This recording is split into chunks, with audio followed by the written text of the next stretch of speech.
پرانے وقتوں کی بات ہے کہ حسن نامی ایک تاجر نے ایک جوہری کے پاس ایک برتن امانت رکھوایا اور کہا کہ اس میں شہد ہے۔ برتن میں اوپر اور نیچے کی تہہ میں تو شہد تھا، لیکن درمیان میں ایک تہہ تھی جس میں اشرفیاں بھری ہوئی تھیں۔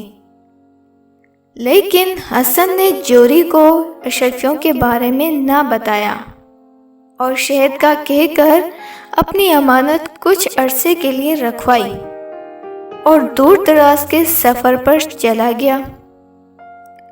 بہت عرصے بعد جب وہ واپس آیا تو جوہری سے اپنی امانت واپس لینے گیا۔ جوہری نے اس کی امانت اسے واپس لوٹا دی اور وہ برتن اسی طرح بند تھا جس طرح حسن نے جوہری کو دیا تھا۔ حسن نے جوہری کا شکریہ ادا کیا اور اپنی امانت لے کر گھر آ گیا، لیکن گھر آ کر جب اس نے برتن کھولا تو اس میں سے صرف شہد نکلا اور درمیانی تہہ میں رکھی ہوئی اشرفیاں غائب تھیں۔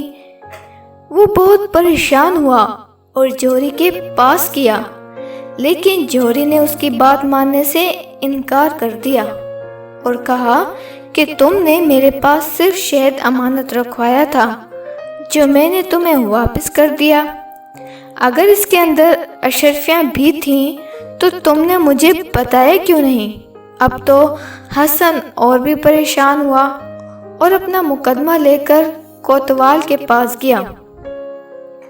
کوتوال نے جوہری کو بلایا، لیکن جوہری نے وہاں بھی یہی بات کہی کہ اس نے میرے پاس شہد ہی رکھوایا تھا جو میں نے اسے واپس کر دیا۔ کوتوال بھی بات سن کر چپ کر گیا کیونکہ جوہری کی بات ٹھیک تھی، لیکن اسے محسوس ہو رہا تھا کہ حسن جھوٹا نہیں ہے۔ چنانچہ وہ ان دونوں کا مقدمہ قاضی صاحب کے پاس لے گیا، لیکن قاضی صاحب بھی اس مقدمے کا کوئی فیصلہ نہ کر سکے۔ آخر بات خلیفے تک پہنچ گئی۔ خلیفہ نے ساری بات سننے کے بعد جوہری کے حق میں فیصلہ دے دیا کہ جوہری ٹھیک کہہ رہا ہے۔ اگر برتن میں اشرفیاں تھیں تو حسن کو بتانا چاہیے تھا۔ اس نے شہد امانت رکھوایا تھا جو اسے مل گیا۔ حسن افسردہ ہو کر خلیفہ کے دربار سے چلا گیا۔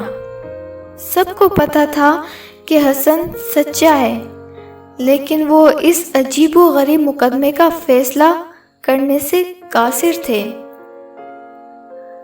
کچھ دن گزرے کہ خلیفہ بھیس بدل کر اپنی عادت کے مطابق شہر کا جائزہ لینے نکل گیا۔ ایک جگہ اس نے کچھ بچے کھیلتے دیکھے جن میں سے ایک خلیفہ بنا ہوا تھا، ایک جوہری اور ایک حسن، اور وہ اسی مقدمے کے بارے میں بات کر رہے تھے۔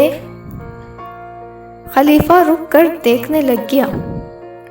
حسن نے اپنا مقدمہ پیش کیا، جوہری نے ماننے سے انکار کر دیا، تو خلیفہ بنے بچے نے کہا کہ شاہی حکیم کو بلایا جائے۔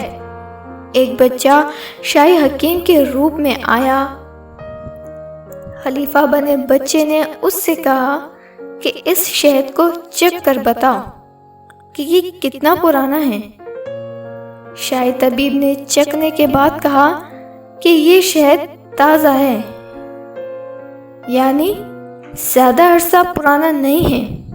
خلیفہ بنے بچے نے جوہری بنے بچے سے کہا کہ تم نے اس کا برتن کھولا تھا اور شہد نکالا تھا، اب یا تو تم اس کی اشرفیاں واپس کر دو یا پھر سزا کے لیے تیار ہو جاؤ۔ خلیفہ یہ واقعہ دیکھ کر بہت خوش ہوا اور واپس اپنے دربار جا کر جوہری اور حسن کو طلب کیا اور اسی طرح سے شاہی طبیب کو بلایا کر شہد کو چکھنے کا کہا۔ تو شاہی طبیب نے بتایا کہ شہد تازہ ہے۔ خلیفہ نے جوہری کو کہا کہ یا تو اشرفیاں واپس کر دو یا پھر سزا کے لیے تیار ہو جاؤ، کیونکہ تم نے اس کا برتن کھول کر شہد نکالا تھا اور اس کے ساتھ اشرفیاں بھی نکالنی تھیں۔ جوہری نے تسلیم کر لیا اور حسن کی اشرفیاں واپس کر دیں۔ یوں ایک بچے کی ذہانت سے ایک مشکل مقدمے کا فیصلہ ہو گیا۔